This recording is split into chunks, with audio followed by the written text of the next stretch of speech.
Welcome, Smart Investor to my channel Nizar Imam. Jadi kembali lagi di segmen prospeknya. Dan di episode kali ini kita akan coba ngomongin IHSG yang sudah melewati resistennya dan membuat all time high di 6.800. Nah, pertanyaannya pasti satu ya. Kira-kira kita akan masuk di mana? Apa yang harus diamati? Nah, itu juga pertanyaan saya pribadi, sehingga saya melakukan riset kecil-kecilan yang kesimpulannya saya buatkan video ini dan harapannya bisa jadi ide investasi untuk teman-teman semua. Kira-kira bakalan masuk di mana gitu ya. Oke, langsung aja, nggak usah panjang lebar lagi. Menurut saya ada beberapa hal yang harus kita amati dalam melihat breakout ini. Yang pertama, kita akan lihat sektoralnya terlebih dahulu. Nah, di sini kita bisa lihat ada beberapa sektor yang menurut saya cukup menarik, seperti IDX Energy, kemudian juga IDX Cyclic, terus kemudian IDX Finance dan IDX Infra. Di sini menurut saya cukup menarik ya, terutama Infra ini, karena menurut saya ini membuat bottoming. Ini kemungkinan besar akan ada rebound atau kalau tidak ya turnaround. Kurang lebih seperti itu. Nah, ini kita akan coba lebih spesifikkan lagi ke kira-kira sahamnya apa. Nah, ini yang pertama kita akan lihat itu adalah saham-saham yang berkaitan dengan CPO. Ini perlu banget untuk diamati.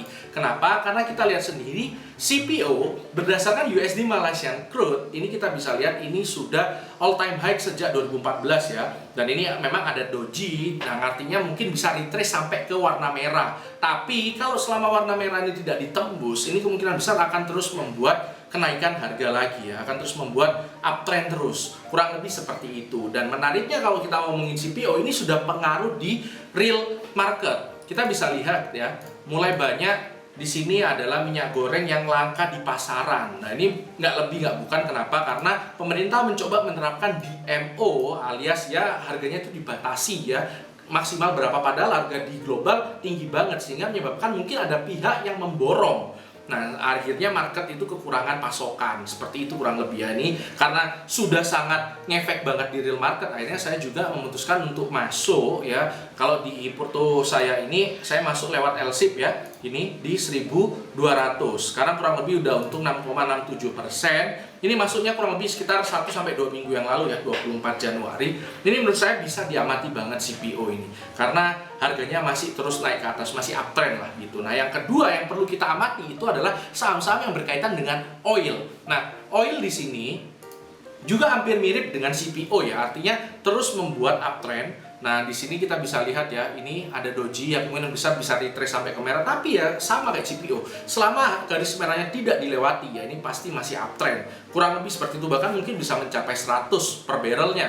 Nah, artinya apa? Artinya di sini menariknya bedanya dengan CPO. Kalau CPO sudah berhasil ngefek ke real market ya. Kalau di minyak mungkin kita tidak terasa langsung, tapi kita bisa lihat beberapa saat yang lalu itu harga minyak itu tidak terlangsung ngefek ke saham-sahamnya seperti Elsa ataupun Medco, itu tidak terlalu ngefek, tapi sekarang sudah mulai kelihatan efeknya. Nah, ini menurut saya merupakan peluang ya, apalagi kalau teman-teman kemarin masih ragu, mungkin ini bisa dibilang peluang yang cukup menarik dengan harga minyak yang setinggi itu. Ini bisa diamati ya. Sekali lagi, tapi ini tidak ada yang tahu ke depannya seperti apa, artinya lebih baik tetap nyicil. Karena kita melihat ini peluang tapi tidak mau terlalu agresif gitu ya, karena kita tidak tahu bakal seperti apa. Nyicil tetap pendekatan yang paling bagus. Itu yang kedua. Yang ketiga yang mungkin kita perlu amati itu adalah dari infrastructure.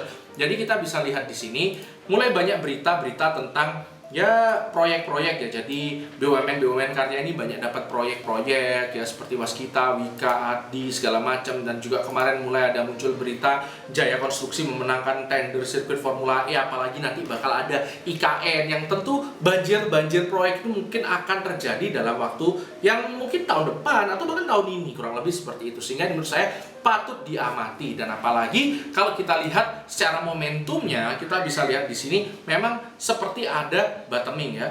Kita bisa lihat di sini kemungkinan besar ada bottoming di sini. Ini kurang lebih mirip kan polanya, kurang lebih mirip. Jadi kita juga ngomongin seperti Waskita, itu juga kurang lebih sama dengan Wika tadi ya. Terus juga Adi, mungkin teman-teman amati aja lah, kurang lebih itu pasti sama polanya. Nah, sekarang yang ingin saya kasih tahu teman-teman semua, kalau kita masuk ke Waskita atau segala macam yang bersifat konstruksi ini, kita harus tahu ya, ini kita coba memanfaatkan momentum aja. Karena kalau kita ngomong hold jangka panjang, saya kurang serak sebenarnya dengan masuk ke konstruksi ya, karena memang ya perusahaannya tuh biasa-biasa aja pengelolaannya sebenarnya, apalagi utangnya tinggi-tinggi segala macam. Tapi kita coba memanfaatkan momentum aja. Jadi tetap harus hati-hati memanfaatkan momentum. Mana tahu kita bisa lihat ada rebound seperti ini.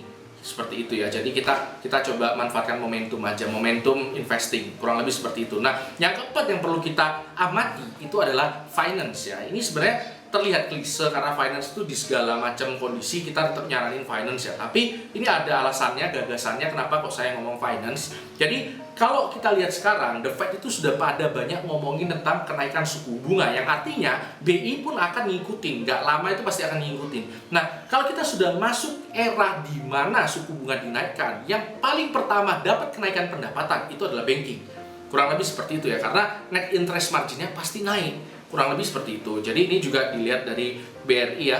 Kemarin ini naiknya cukup tinggi pada saat breakout resisten IHSG ya. Ini naiknya cukup tinggi meskipun ini tidak ada korelasinya dengan suku bunga The Fed tadi ya.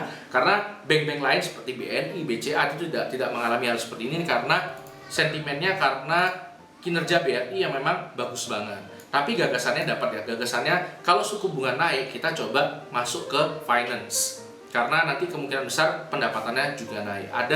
Ada korelasi antara suku bunga dan pinjaman bank. Itu gagasannya. Dan di sini saya juga masuk ke BJTM yang saya memang sengaja masuk untuk super defensif, ternyata naik juga lumayan ya, 3,38%. Nggak banyak sih, tapi saya kaget yang saham seperti BJTM yang nggak naik, nggak turun ini bisa naik juga ternyata gitu. Oke, nah mungkin gagasan saya itu aja ya. Jadi 4 hal ini yang menurut saya perlu diamati ya. Ini saya juga sambil riset ya. Nanti kalau ada lagi yang perlu saya amati ya akan saya share juga di video ini. Nah teman-teman mungkin bisa beda pendapat dengan saya sendiri. Kira-kira apa yang menarik, apa yang enggak, mungkin bisa beda pendapat ya. Contohnya seperti BJDM ya. Ini saya kan ngambil bank konven. Teman-teman mungkin lebih seret dengan bank digital ya, boleh-boleh saja. Yang penting gagasannya tadi adalah bank akan dapat banyak pendapatan kalau misalnya suku bunga dinaikkan. Kurang lebih seperti itu ya. Jadi teman-teman bisa komen di bawah kira-kira pendapat teman-teman apa tentang yang menarik untuk diamati, yang kira-kira perlu kita waspadai lah, bakal ada kenaikan yang cukup lumayan di situ. Itu aja episode kali ini. Karena hidup harus seimbang, tetap cerdas dan tetap santai.